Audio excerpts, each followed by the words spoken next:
Well, welcome back to Ibru Primetime News. Now, women across the globe have been considered to be the weaker sex, bringing with it different views of what is expected of a woman and what isn't. In this day and age, the woman has been expected to do even much more, from being the partner that also provides to taking up leadership positions without receiving massive criticism on the ability to deliver.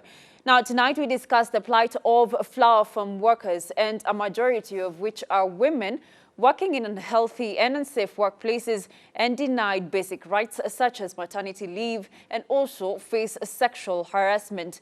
Now we are joined by Henry Wera of Hivos Africa, who is a program officer, and Dorothy Otieno of Femnet, just for us to just dig deeper on the plight of female workers at the workplace.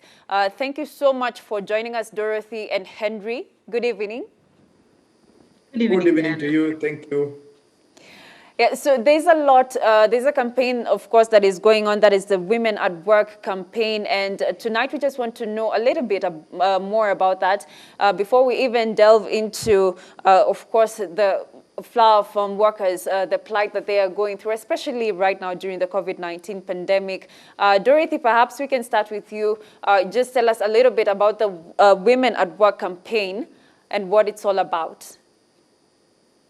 Thank you, Diana. I would prefer for Henry to go first because Henry works with Hivos. Sure. Henry? Thank you, Dorothy, and thank you, Diana. Women at Work campaign is a global campaign that aims at achieving decent work for women workers, majorly in the global horticulture value chain. The campaign involves both civil society organizations in the global north and in the global south. So in the global south, we majorly have countries spread across East Africa and Southern Africa. Mm-hmm. In East Africa, we work in Kenya, Uganda, Tanzania, Rwanda, and Ethiopia. So our approach is that we work with both the private sector, with government, and with the women workers themselves. And then we partner with the civil society organizations in each country to be able to move towards decent work for women workers. So my colleague Dorothy, who is there, is, for example, working with Femnet. Femnet plays a very key role in the campaign. Thank you. All right. Well, let's just take a look at the plight of right now the flower farm workers who are in the industry of flower farming. They're exposed to poor working conditions with exposure to pesticides. Some of them, the providers don't provide them with protective gear and sufficient uniform. This is such a high risk to these women. Dorothy, what can be done to prevent this kind of situation? So thank you so much, Diana. Just like Henry said, that Women Campaign work aims at advancing decent work in the horticulture sector, looking at this sector as a very lucrative industry, which generates a lot of income in this country. And we are saying that agriculture, and particularly horticulture, is a backbone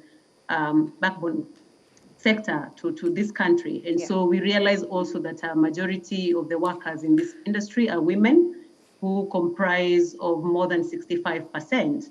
And just like you mentioned in the introduction, that they're working under precarious working conditions, they're underpaid, they face a lot of, they're underrepresented when it comes to leadership position. And like Henry said, that we are working with partners at civil society organizations to ensure that we can approach the issues of women, and in terms of bringing decent work in a holistic approach.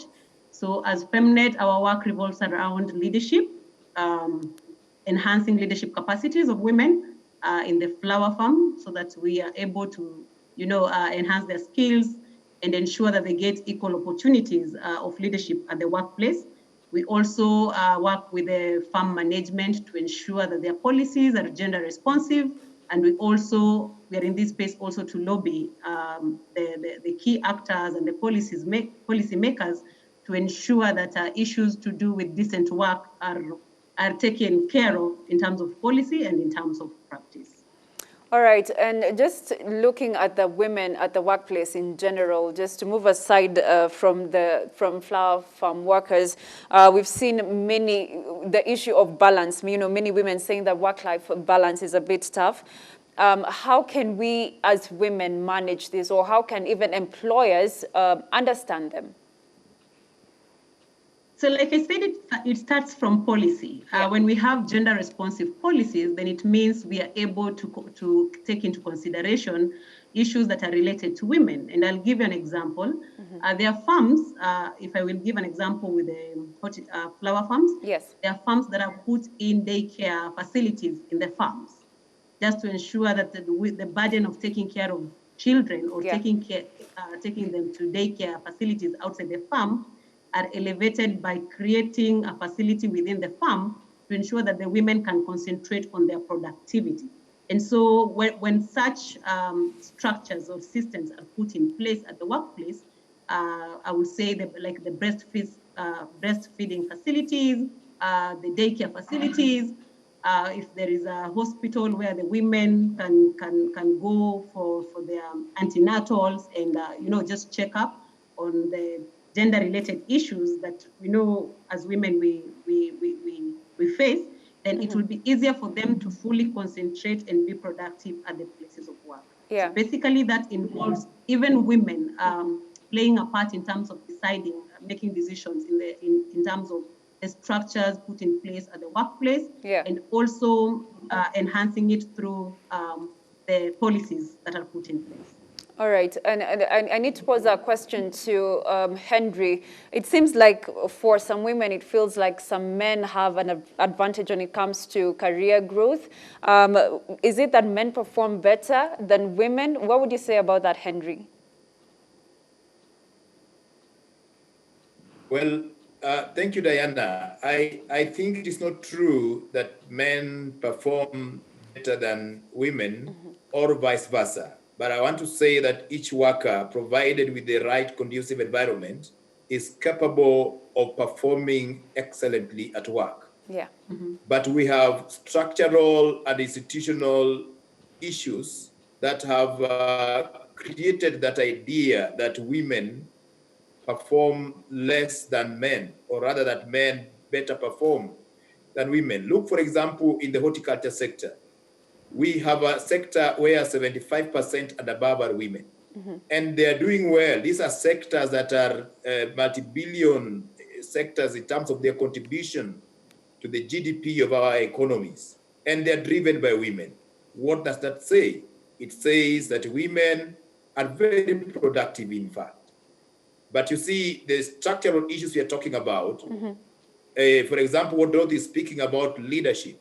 Why is it that they are not allowed to be in the strategic leadership positions? What I mean by strategic leadership, why is it that they cannot occupy those positions in those firms, in those companies that have got clout to make decisions? And so these are the issues that we really have to confront.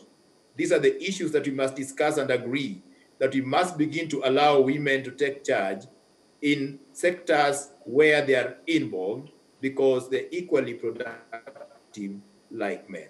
So these are the issues that we really have to look at. Thank you. All right, Henry. Diana, can I add something? Yeah, you can add. Can I add something on that? Yes. Yeah, so we realize that when it comes to the board of directors, you will only find probably one woman in that sector. And that means that they do not have a higher power when it comes to decision making. And so that is why we need more women in the highest level of decision making, so that they can make decisions that are gender responsive. The other bit you touched about, poor safety gears for working. And that is something that has been used by the farms to discriminate women. Yeah. Because you find that there are departments which are kept exclusively for men, simply because they feel like it is a heavy job, or it is a heavy job that can only be done by men. But you realize again that these departments pay highly compared to those light duties that they feel like are for women. And so we are saying that even in those cold rooms, even in those spray areas, with the right gears, women can equally perform those jobs and get equal pay for all work done. All right, but Dorothy, the issue of leadership and top positions has been discussed for years now, even here in the country and globally. Why is it that it has taken so long? Why does it take for us so long to achieve, for a woman to actually, a majority of them to be in top leadership positions or in the board of directors, for them to be a majority as opposed to what it is right now? So we live in a patriarchal society. We live in a patriarchal society where we are told men are the head. And so for women, getting those positions is not easy. And so there is a feeling that women should only deputize men in their work. And so that means that when it comes to decision making, we do not have a voice. And so that is where the women, our Women in Leadership project comes in to empower women and tell them that you have a voice and that you have to seek this opportunity to, for you to make a decision because you're not only coming to the farm to earn a living from it, there is need for you to also have an impact in that farm. All right. So basically, it's about gender stereotypes and gender roles that are limiting women from, exploiting their full potential. And so that is our role, to ensure that we are able to change perceptions. Because we also train men, to accept women. Right now, we are in a lockdown and all of us are at home. Yes. We can only live in harmony if we share responsibilities at home, if we share duties at home and all that. Mm-hmm. All right, let me pose this other question to to Henry, I beg your pardon. Now, many women, this is about sexual harassment at work, which is something that many people do not talk about. In fact, in a study, it says 80% of women do not report of sexual harassment. How can this be solved? What policies can change this whole situation?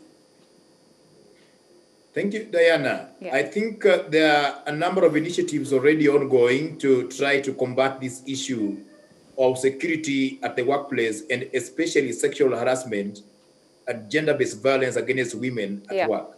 For instance, in June last year, the ILO convention came up with a Convention 190 that talks about eradication of violence and harassment in the world of work, where sexual harassment is a key issue.